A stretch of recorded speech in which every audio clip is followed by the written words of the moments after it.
How do I understand past actions being valid by default? It's quite simple. A past action.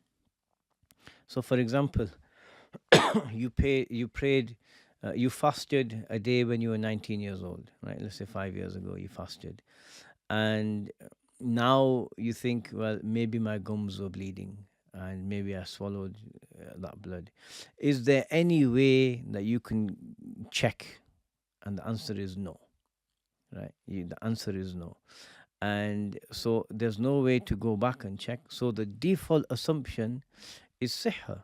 The default assumption is siha. So the default assumption, someone who's made wudu, they have wudu until they either hear themselves break wind or they smell something. Then the default assumption is they have wudu.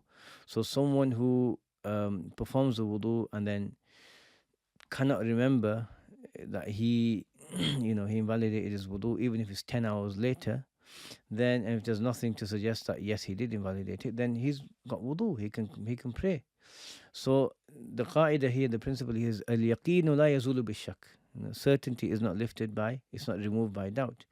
And the general, the default is that whatever, the actions of a believer are generally based as valid, and we keep it like that. Uh, so if someone has doubts about the validity of past actions, if you know for something, like if someone tells you, yes, that flat you were living in, did you ever pray on the floor, on the carpet without a mat? And if you say yes, and he says, well, you know what, my toddler urinated all over that carpet.